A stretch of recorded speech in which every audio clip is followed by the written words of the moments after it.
दोस्तों आज की इस वीडियो में हम देखने वाले हैं मिडिल क्लास ट्रैप के बारे में। तो दोस्तों वीडियो को शुरू करने से पहले हम जान लेते हैं मिडिल क्लास में कौन कौन आता है। ये दुनिया 3 तरह के लोगों पर टिकी हुई है, upper class, middle class, lower class. Middle class के लोग दोनों के बीच की श्रेणी में आते हैं। इंडिया में मिडिल क्लास में उन लोगों को शामिल किया जाता है जिनकी एनुअल इनकम 5 लाख से 30 लाख के बीच हो। इसे भी दोस्तों हम एक करेक्ट डेफिनेशन नहीं कह सकते हैं। क्यों नहीं कह सकते वह अभी आगे आपको वीडियो में पता चल जाएगा, इसलिए वीडियो को अंत तक जरूर देखना। दोस्तों अगर मिडिल क्लास की सही डेफिनेशन की हम बात करें तो वे लोग मिडिल क्लास में आते हैं जिनकी एक्सपेंसिव उनके इनकम से कम हो। मतलब यह है कि अगर आपकी महीने की इनकम 50,000 है और आपका एक्सपेंसिव 25,000 से लेकर 30,000 के बीच ही हो। कहने का सीधा मतलब यह है अगर आप हर महीने अपना खर्च निकाल कर कुछ सेविंग करते हो या नहीं। दोस्तों अब आपने ये तो पता कर लिया कि आप मिडिल क्लास में आते हो या नहीं।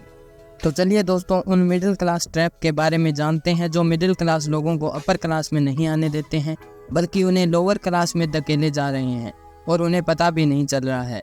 लेकिन उससे पहले अगर आपने हमारी वीडियो को लाइक एंड चैनल को सब्सक्राइब नहीं किया है तो प्लीज़ कर दीजिए। अब चलते हैं हमारे फर्स्ट मिडिल क्लास ट्रैप पर।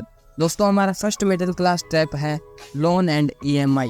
मिडिल क्लास फैमिली के लोगों का लोन तो एक बेस्ट फ्रेंड की तरह होता है, क्योंकि उनके पास बड़े बड़े ख्वाब होते हैं और उनको पूरा करने के लिए वे वेट भी नहीं करते हैं और बड़ी बड़ी गाड़ियां और घर खरीदने लगते हैं, बल्कि उनके पास खरीदने के लिए उतनी सेविंग भी नहीं होती। इसलिए हम बैंक वालों के पास जाते हैं और बैंक वाले हमें आश्वासन देते हैं कि आपके लोन का इंतजाम हो जाएगा, आप अपने घर ढूंढने की तैयारी कीजिए। तभी से मानो मिडिल क्लास फैमिली के लोग बैंक के लिए काम करने लगते हैं, न कि अपने लिए। क्योंकि आप ये तो जानते ही हैं कि इंडिया में पर्सनल लोन पर 10 से 12% तक इंटरेस्ट देना पड़ता है।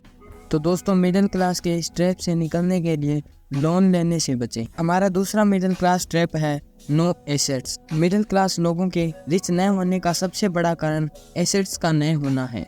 तो पहले एसेट्स को जान लेते हैं।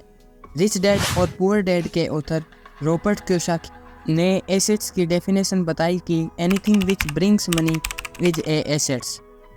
एसेट्स न होने के कारण मिडिल क्लास लोग हमेशा एक ही काम पर टिके होते हैं, जिस वजह से वे पैसिव इनकम नहीं क्रिएट कर सकते।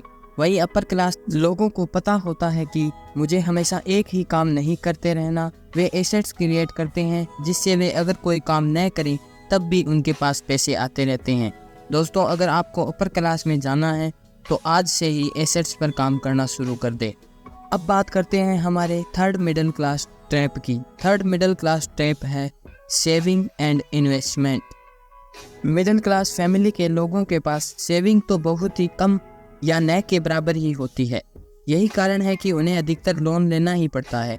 जो सेविंग होती है उसे वे अपनी लायबिलिटी में लगा देते हैं कि उन्हें इन्वेस्ट करते हैं, जिसकी वजह से उनके पैसे कम ही होते जाते हैं। वहीं अमीर लोग अपनी सेविंग से इन्वेस्टमेंट करते हैं और फ्यूचर में अपने पैसों को डबल कर लेते हैं।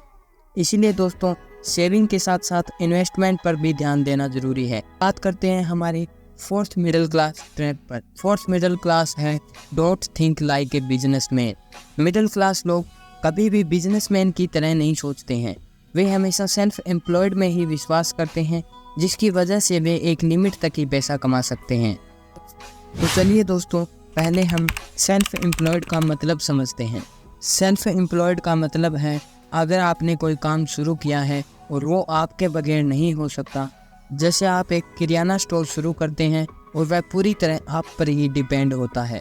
दोस्तों मिडिल क्लास से निकलने के लिए आपको सेल्फ एम्प्लॉयड से बाहर आकर अपने नीचे कुछ आदमियों को रखना पड़ेगा, जिसकी वजह से आप एक दुकान की बजाय 3 से 4 दुकान शुरू कर सकते हैं और अपने बिजनेस को और अधिक बढ़ा सकते हैं। हमारा 5वां मिडिल क्लास ट्रैप है they have no finance study. Middle class लोगों के पास as compare rich people finance study बहुत ही कम होती है, जिसके कारण मिडिल क्लास लोग अपने बच्चों को भी फाइनेंस नॉलेज नहीं देते हैं, बल्कि उनको पढ़ने पर दबाव देते हैं और सरकारी नौकरी लेने के लिए कहते हैं। वे उनके एजुकेशन पर लोन लेकर भी पैसे लगा सकते हैं, जो आज के समय की इंडिया में बहुत तेज़ी से महंगी होती जा रही है। इंडिया में एक बच्चे की पूरी पढ़ाई में एवरेज 40 से 50 लाख रुपए तक खर्च हो जाता है। इसके बाद भी कोई इस बात की श्योरिटी नहीं देता कि आपका बच्चा नौकरी लगेगा या नहीं। अब मैं ये नहीं कह रहा हूँ कि आप अपने बच्चों की पढ़ाई पर पैसा न लगाएं, पर पैसा लगाने से पहले आप अपने बच्चे के इंटरेस्ट के बारे में ज़रूर देख लेना, क्योंकि अगर उसका इंटरेस्ट ही पढ़ाई में नहीं हुआ तो वह नौकरी भी नहीं लगेगा और अपना 3-4 साल ऐसे ही ख़राब कर देगा। दोस्तों, आज की इस वीडियो में हमने इन 5 टॉपिक्स पर बात की। अगर आप इन 5 पॉइंट को फॉलो करते हो तो आप अपने मिडिल क्लास के ट्रैप से तो ज़रूर ही निकल जाओगे। तो दोस्तों, वीडियो कैसी लगी? वीडियो अगर अच्छी लगी है तो वीडियो को लाइक एंड चैनल को सब्सक्राइब ज़रूर कर देना। जय हिंद, जय भारत।